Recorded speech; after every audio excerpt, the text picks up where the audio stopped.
part of a bullish campaign to make WCW stand out in stark contrast to rival WWF, Eric Bischoff made many changes to the overall WCW presentation in the mid-90s. Part of these improvements was in putting an emphasis on the mesmerizing talents of wrestlers that may have once been considered too small to make it in the big leagues. By bringing in the likes of Dean Malenko, Eddie Guerrero, Chris Benoit, and Sabu in the summer of 1995, Bischoff was doing something WWF wasn't accustomed to, putting heavy premium into athletic performance over gimmicks, at least on one part of his shows. As Bischoff lured the best and brightest daredevils and technicians from around the world to wrestle in WCW, he introduced a prize for them to fight over, the Cruiserweight Championship. From the belt's inception in March 1996 to the company's closure 5 years later, a grand total of 25 wrestlers held the Cruiserweight belt, some legendary, others farcical. Let's take a look back at all 25 title holders, examine their time with the gold, and see where they all ended up. Mason Ryan, Stevie Ray, Earthquake, Alundra Blaze, Norman Smiley, Zach Gowen, Bam Bam Bigelow, Ahmed Johnson, Torrey Wilson, Buff Bagwell, Robert Gibson, Dave Taylor, Terry Taylor, and Godfather's Holmes.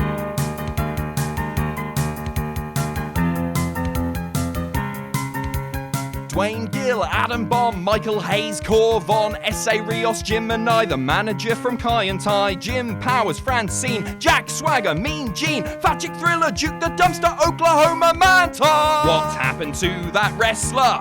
Some were main eventing, which leaves me lamenting. What happened to that wrestler? Some since long forgotten, but their memories live on. Shinjiro Otani. Then New Japan upstart Otani became the belt's first champion, defeating Chris Benoit to fill the vacancy at New Japan's Hyper Battle in March 1996. He never really defended the belt, except in the match in which he lost it, so it's not exactly clear why the gifted 23-year-old was designated as the inaugural title holder. Otani is still an active wrestler today at age 47, wrestling for Pro Wrestling 01, of which he is also the acting president. Dean Malenko. The stoic and sadistic Malenko was the perfect choice to anchor the division, a calculating technician who knew just how to ground the high flyers that vied for the gold. Malenko captured the first of his 4 titles from Otani in May of 1996 and remained a continuous figure in the title picture for years to come. After nearly 18 years as a producer for WWE, Malenko left the company in 2019 and became a senior producer for AEW.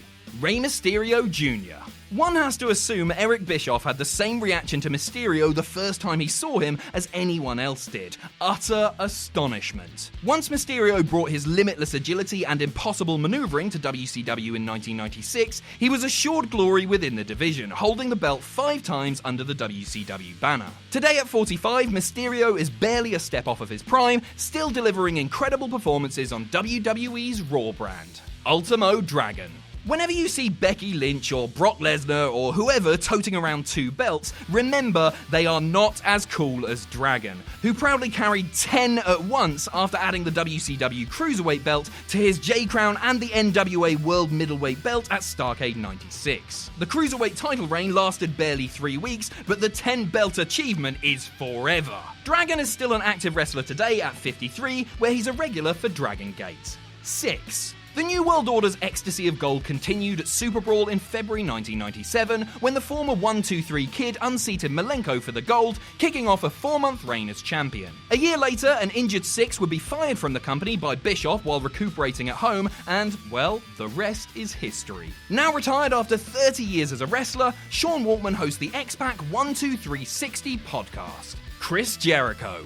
Long before Le Champion, Y2J, and even the Paragon of Virtue, there was cheerful do-gooder Lionheart Chris Jericho, winning the Cruiserweight belt from Six at a special Saturday card in LA in June 1997. 6 months later, the real potential for Jericho began to emerge, as a necessary heel turn brought out the wit and quirkiness we know him best by. At 49, Jericho is among the faces of All Elite Wrestling, leading the Inner Circle and serving as the inaugural World Champion. Alex Wright. The lanky German high flyer began showing a little more edge following a heel turn after nearly 3 years as the most white meat babyface of white meat babyfaces. Wright's reign as Cruiserweight champion lasted only a couple of weeks, winning it from Jericho and then dropping it back to his bubbly babyface foe. Retired as an in-ring performer since 2003, Wright owns New European Championship Wrestling in Germany and trains prospects at his school, The Right Stuff. Eddie Guerrero. So many entries in this video benefited from heel turns after previously playing enthusiastic go-getters, and Guerrero is a prime example. Guerrero turned heel in 1997, adopting a surlier, more underhanded MO, and it resulted in some of his best matches, including an all-time classic against Mysterio over the belt at 1997's Halloween Havoc. Sadly, Guerrero passed away from heart failure in November 2005 at the age of 38. Juventud Guerrera. Guerrero won the first of his 3 Cruiserweight titles in early 1998, but didn't hold it long. He lost something more valuable upon challenging Jericho at Super Brawl that February, when failure to recapture the belt also cost him his mask. Guerrero went on to regain the belt twice more by year's end. Still active today at age 45, Guerrero wrestles for various North American indies, including in his native Mexico. Billy Kidman. In the fall of 1998, Kidman was freed from Raven's flock and immediately benefited from life on his own, especially once he cleaned up. One day after his liberation, he defeated Guerrero in a scintillating bout on Nitro to win the Cruiserweight belt, becoming a crowd favourite for his earnestness and daredevilry. Kidman retired from the ring in 2008 and presently works backstage for WWE as a producer. Psychosis. Though he may have felt like the Washington Generals to Mysterio's Harlem Globetrotters at times, Psychosis was an incredibly underappreciated performer, capable of going shot to shot with the best junior heavyweights of his era. His first 2 Cruiserweight title reigns added up to 1 whole week, but he deserves to share the same space as those mentioned before him. Psychosis still wrestles today in his late 40s under the name Nicho El Milenario for various promotions in Mexico, including AAA. Lenny Lane. This spitting image of Chris Jericho went from voiceless enhancement talent to glorified Jericho stunt double to one half of the button-pushing West Hollywood Blondes alongside kayfabe brother Lodi. Lane's title win over Rey Mysterio in August '99 was something of an upset, though the reign was tempered when he was forced to vacate the belt due to controversy surrounding his gimmick. All but retired from the ring, Lane works as a sales representative in Bradenton, Florida. Disco Inferno. Disco really doesn't get enough credit for his work, both as an obnoxious heel in the mold of the Honky Tonk Man, and for the fact that he was a lot better in the ring than you might remember. That said, he may have been above the weight limit for the Cruiserweight division, 7-week title reign notwithstanding. Disco still wrestles from time to time in his early 50s, regularly appears on Conan's Keeping It 100 podcast, and helps train up-and-comers at Las Vegas's Future Stars of Wrestling.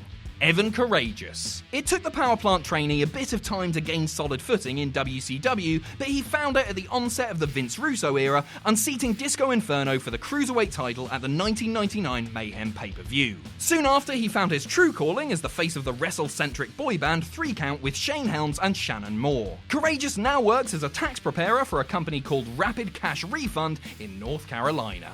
Medusa.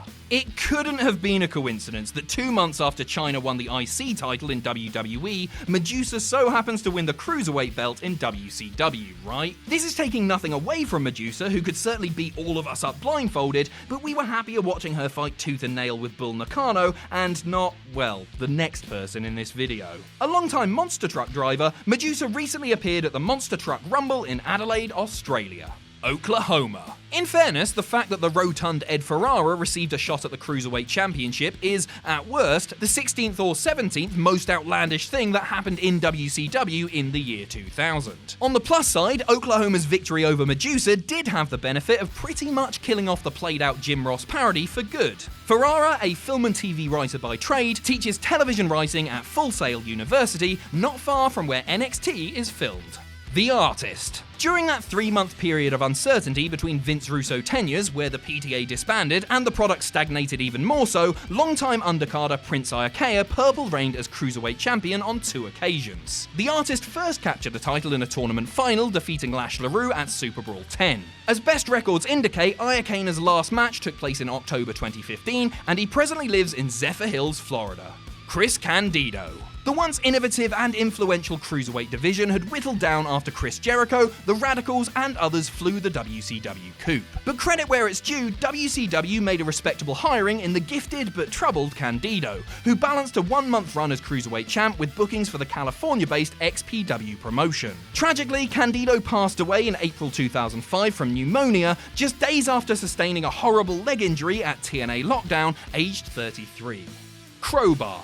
A veteran of northeastern independence like Candido was, Devon Storm brought something to the table with his portrayal of the psychopathic yet valiant Crowbar. One of the few bright spots in late-stage WCW was watching Crowbar work his arse off in high-impact hardcore matches, as well as more traditional wrestling bouts. Still wrestling occasionally in his mid-40s, including for Ring of Honor, Storm also operates a healthcare facility in New Jersey with his wife, where he works as a physical therapist. Daphne. Crowbar was the sane half of his union with the delightfully nutty Daphne, and the two co-pinned Candido in a mixed tag to win the Cruiserweight belt. A week later, Daphne defeated Crowbar in a singles match to become the sole holder of the title after accidentally pinning him following Candido's interference, because WCW 2000. Now retired from the ring, Daphne still makes convention appearances and also appears for wrestling seminars. CHAVO Guerrero. Somewhat surprising that it took until the late spring of 2000 for the technically smooth nephew of Latino Heat to show up in this video.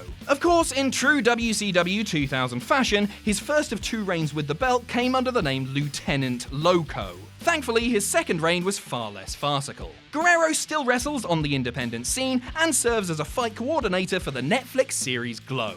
Lance Storm. If we can be serious for a minute, Storm hit the ground running in WCW in its final year, single-handedly monopolizing the secondary title scene in the process. He defeated Guerrero for the Cruiserweight title. Ever proud of the metric system, Storm renamed the belt to the 100 kg and under title, which still does Oklahoma no favors. A world-renowned wrestling trainer, Storm closed his wrestling academy at the end of 2019 and rejoined WWE as a producer. Elix Skipper. The New York-born Primetime became Lance Storm's protege in Team Canada for reasons, and Storm bestowed the Cruiserweight title upon him as a reward. Skipper also holds the distinction of being one half of the first ever WCW Cruiserweight Tag Team Champions alongside partner Kid Romeo, just a few years before introducing the steel cage tightrope Rana to the world. Retired from the ring since 2009, Skipper presently manages an Applebee's in Douglasville, Georgia. Mike Sanders. I may be wearing out the WCW 2000 meme here, but let me get one more in. Sanders won the belt from Skipper in a handicap powerbomb match where Sanders got to team with Kevin Nash. Don't think about that for more than 5 seconds or blood will spill from your ears. Sanders currently owns a DJ and entertainment company called The Party Paramedic, which caters to weddings, parties, and events in the Atlanta area. Shane Helms. The last Cruiserweight champion of WCW's lifetime was Sugar Shane, the man who blew many a mind when he began spiking victims with his deadly vertebraker on WCW programming 2 decades ago. Helms broke away from 3 Count and chased Chavo for a few months before finally unseating the veteran at WCW's final pay-per-view Greed in March 2001. After years of breaking vertebrae and using his horror powers for good, Helms now works as a producer for WWE. Thanks for watching. Let us know what you think in the comments down below. You can follow us on Twitter at Cultaholic. You can find us on Facebook at facebook.com/Cultaholic. If you enjoy what we do here at Cultaholic, you can pledge to us on Patreon. That's patreon.com/Cultaholic. And most importantly, don't forget to hit subscribe and join us.